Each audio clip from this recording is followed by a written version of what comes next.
Hi everyone, I hope you're all well. It is March favourites time, although I'm so tempted to keep saying either January or February because the fact that we're quarter way through the year already is scaring me quite a bit, and I didn't even get around to doing a February favourites in the end because it was halfway through March before I realised I hadn't even put one together. So this is like the last 2 months in one. I want to start off by saying how much I still love doing favourites videos, and I hope you still enjoy watching them as well. I love my beauty products. I have a lot of them on rotation, and I just think it's a good way to keep you updated with what I am enjoying on a regular basis. So without further ado, I'm going to jump in and I'm going to start with some bits from Lush I've been loving. Now, I did a big Lush haul at the end of January and I didn't have so much luck with a few of the products. I had a really bad allergic reaction to a few things, but I know 2 things that I'm safe with. One of the things is the Rose Argan Body Conditioner. I just love the concept of this. I am the laziest person when it comes to applying body lotion. I just don't think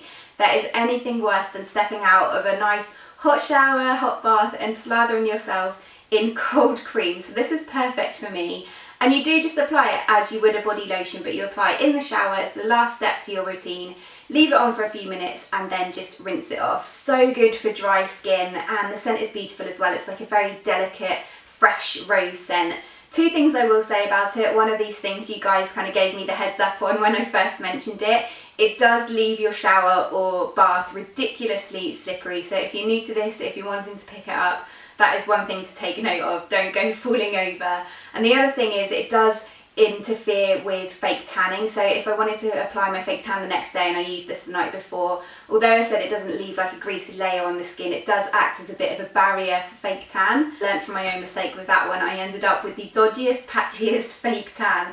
So that's another thing to note, but all in all, I just think it's such a lovely shower product and something that's a little bit different. And even though I just said I am the laziest person when it comes to applying body lotion, the other thing that I wanted to shout out is their Dream Cream hand and body lotion. This is the only post-shower body lotion that I actually have time for and that I can be bothered to apply. I just think it's the most amazing thing. Again, it's so good for dry skin, great if you suffer from eczema or psoriasis, and it has been a complete saviour for me when I reacted to some of the other Lush products. Totally calmed my skin down, cleared things up really quickly, but it is also a really, really hydrating body moisture. It's one of the nicest ones, if not the nicest body moisturiser I've ever used. It uses oat milk, which is very soothing, and also cocoa butter, which is very, very moisturising. And again, it doesn't leave your skin feeling oily afterwards, it just sinks straight in and leaves it feeling nice and soft. Something from Tatcha, these are the Abarata Origami Japanese beauty papers. It says on the back, authentic Abarata Origami, I just hope I'm pronouncing that right,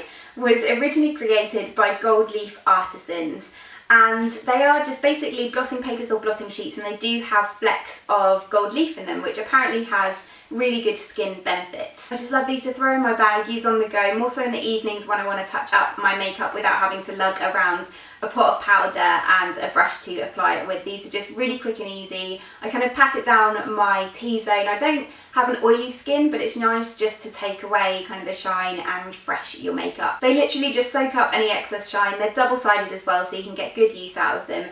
They are really hard to find though. I originally saw these on Space NK in the UK. It was the only Tatcha product that you could find in the UK. And then for some reason they stopped doing them. I went over to the Sephora website. You can't even get them on there, even though they stock Tatcha as a brand. I did find them on the Tatcha website. I can't remember what the deal was. Either they were too expensive to ship to the UK or they didn't ship to the UK. I can't quite remember, but I eventually found them on Amazon. They were a bit more expensive. I think they were around £10, which is kind of ridiculous for some blotting papers, but for me it's worth it because I don't use them on an everyday basis. They are a staple to have in my bag for when I need them, and they are going to last me a good while. I just love everything I've tried from Tatcha so far. Nothing has disappointed me yet, and I just can't wait to try some more of their products. Something a little bit different, and I've been meaning to mention this in at least the last 2 of my monthly favourites, but I keep forgetting to include it because it's obviously not something I would usually feature. But this is my new toothbrush. It's by Foreo, and they do the kind of vibrating, cleansing, exfoliating tools, and they also do a range of toothbrushes. I'd wanted to get my hands on this for so long because I wanted to replace my old toothbrush, which was from a non-cruelty free brand, and I always get asked, but what does it matter when it comes to tools? that are from non-cruelty free brands, and I think A, you'd be surprised what is tested on animals, and B, I obviously don't want to support a brand that isn't cruelty free even if it's a toothbrush brand. I'm supporting their brand by using the toothbrush and also by repurchasing the replacement heads to go on the toothbrush, and I don't think that there are any kind of mainstream oral care brands that are cruelty free, but Foreo toothbrushes are cruelty free. These come in a few different colours. I like the mint green shade, and they also originally come with the silicone kind of brush head. I didn't like that at all. I just didn't feel like it cleaned my teeth or left my teeth feeling very clean, so I replaced it with the brush head that has the kind of standard toothbrush bristles down the centre, but it still has the silicone bristles around the outside. Works so much better. You can also get the tongue cleaner attachment as well, but they're so eco-friendly. 1 hour's charge will last you for 6 months, and you can change the kind of strength of vibration on it, so I use it on full because I just find that cleans my teeth the best. But it also comes with a USB charger, so you can charge it whilst you're travelling through your laptop, which I think is awesome as well. It's just a great toothbrush, and I get asked questions all the time on kind of replacements for everyday cruelty-free beauty products. So if you're looking for a new toothbrush, they are expensive, but they're worth investing in, and I highly recommend checking them out. Onto some skincare bits. A few videos back I did my face mask contouring routine using the new Tropic face masks, which I absolutely love. I mentioned these on Snapchat around December time, it's just before Christmas, and I've been loving them ever since. So there's 3 masks in total. There's the Clear Skin Blemish Fighting Mask, which is like a clay-based mask, really detoxifying and deep cleansing. There's the Deep Hydration Soothing Cooling Mask, which, as the name would suggest, it's really soothing on the skin, but it's perfect for dry, dehydrated skins, really nourishing. And then there's the Facelift Brightening Tightening Mask, which uses turmeric, so it's really good to brighten the skin, but it also has this kind of temporary tightening effect as well. I'll link to the video if you haven't seen it yet and you want to go and have a watch, but basically I use these in conjunction with each other. They are great for obviously treating different areas of the skin for different skin concerns. I use the Clear Skin Mask mainly on my nose and my chin where I tend to get breakouts and blackheads. I use the Deep Hydration Mask on my cheeks where my skin is probably the most dry. And then I use the Facelift Mask on my forehead and my neck. But I'll also use them individually as well, or pair 2 of them together. They're just really lovely face masks. They're so smooth to apply, just really nice to work with, and I love using them once a week. I've been using them at least once a week since December when I first mentioned them. I noticed instant results from them. Tropic are just such a lovely brand as well. They're all vegan, they use all natural ingredients, a lot of organic ingredients as well. And I have, again, just haven't been disappointed with any products that I've tried from them, and I've really enjoyed using these. Last few bits for makeup. This is the Perricone MD No Mascara Mascara. You know how much I love Perricone MD as a brand and their no makeup range, which speaks for itself. It's just a very natural makeup range. They do foundation, concealer, blush, I think lip product as well.